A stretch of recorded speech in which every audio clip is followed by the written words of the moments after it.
The Wallet by Arnold Fine. As I walked home one freezing day, I stumbled on a wallet someone had lost in the street. I picked it up and looked inside to find some identification so I could call the owner. But the wallet contained only $3 and a crumpled letter that looked as if it had been in there for years. The envelope was worn, and the only thing that was legible on it was the return address. I started to open the letter, hoping to find some clue. Then I saw the date line, 1924. The letter had been written almost 60 years earlier. It was written in a beautiful feminine handwriting on powder blue stationery with a little flower in the left-hand corner. It was a Dear John letter that told the recipient, whose name appeared to be Michael, that the writer could not see him anymore because her mother forbade it. Even so, she wrote that she would always love him. It was signed Hannah. It was a beautiful letter, but there was no way except for the name Michael to identify the owner. Maybe if I called information, the operator could find a phone listing for the address on the envelopes. Operator, I began, this is an unusual request. I'm trying to find the owner of a wallet that I found. Is there any way you could tell me if there is a phone number for an address that was on an envelope in the wallet? She suggested I speak with her supervisor, who hesitated for a moment, then said, well, there is a phone listing at that address, but I can't give you the number. She said as a courtesy, she would call that number, explain my story, and ask whoever answered if the person wanted her to connect me. I waited a few minutes and then the supervisor was back on the line. I have a party who will speak with you. I asked the woman on the other end of the line if she knew anyone by the name of Hannah. She gasped, oh, we bought this house from a family who had a daughter named Hannah, but that was 30 years ago. Would you know where that family could be located now? I asked. Well, I remember that Hannah had to place her mother in a nursing home some years ago, the woman said. Maybe if you got in touch with them, they might be able to track down the daughter. She gave me the name of the nursing home, and I called the number. The woman on the phone told me the old lady had passed away some years ago, but the nursing home did have a phone number for where the daughter might be living. I thanked the person at the nursing home and phoned the number she gave me. The woman who answered explained that Hannah herself was now living in a nursing home. This whole thing is stupid, I thought to myself.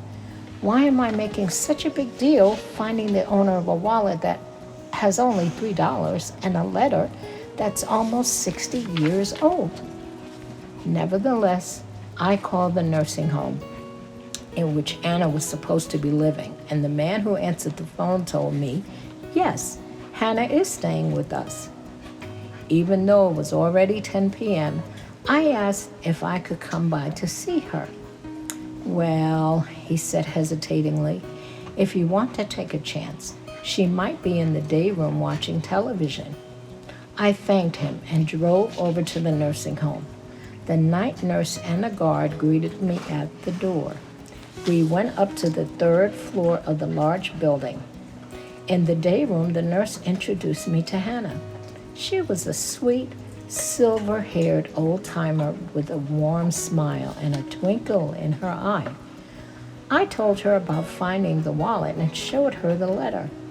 The second she saw the powder blue envelope with that little flower on the left, she took a deep breath and said, young man, this letter was the last contact I ever had with Michael.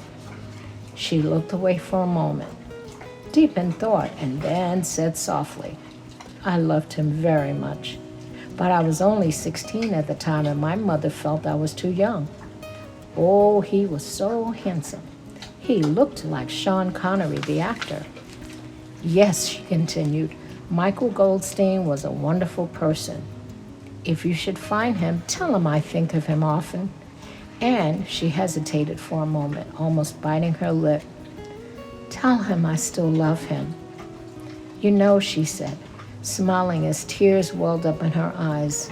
I never did marry. I guess no one ever matched up to Michael. I thanked Hannah and said goodbye. I took the elevator to the first floor. As I stood by the door, the guard there asked, "Was the old lady able to help you?" I told him she had given me a lead. At least I have a last name, but I think I'll let it go for a while.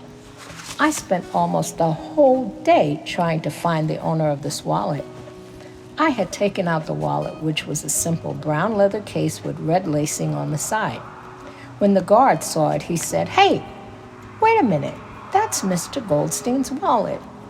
I'd know it anywhere with that bright red lacing. He's always losing that wallet. I must have found it in the halls at least 3 times."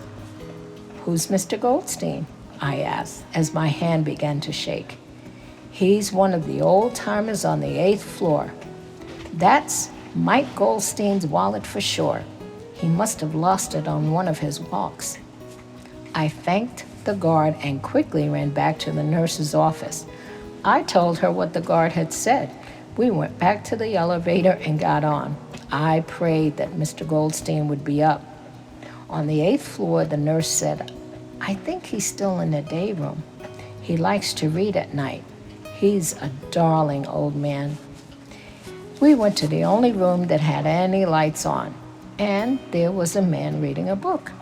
The nurse went over to him and asked if he had lost his wallet.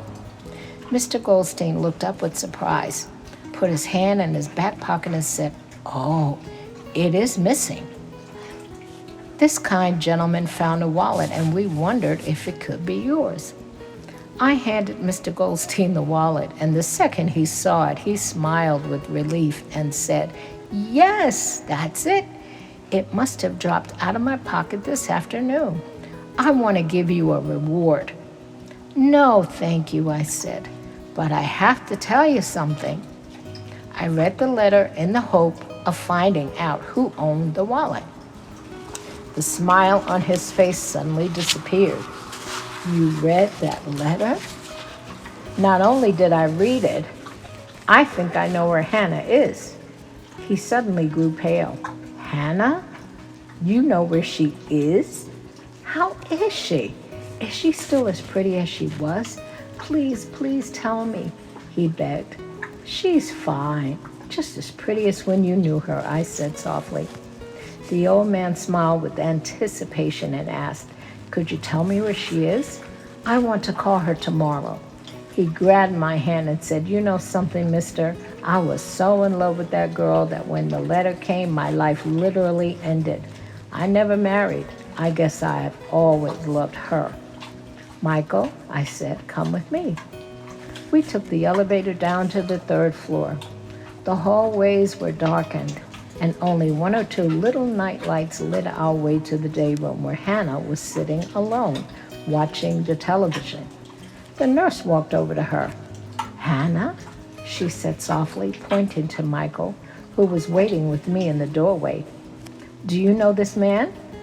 She adjusted her glasses, looked for a moment, but didn't say a word.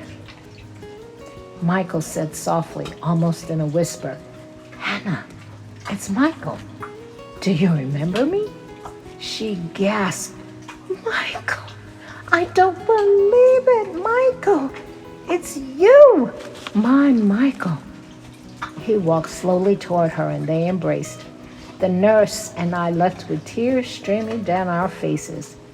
"See," I said, "see how the good Lord works. If it's meant to be, it will be." About 3 weeks later, I got a call at my office from the nursing home. "Can you break away on Sunday to attend a wedding? Michael and Hannah are going to tie the knot."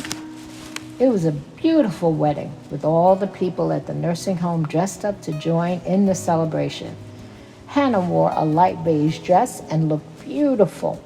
Michael wore a dark blue suit and stood tall. They made me their best man.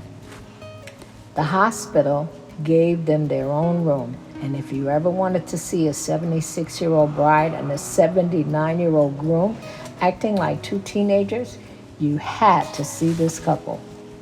A perfect ending for a love affair that had lasted nearly 60 years, by Arnold Fine. Thank you for listening to my story. Please like and subscribe. I look forward to seeing you next time. I appreciate you. I am a lady with a story. Take care. Peace and blessings to you.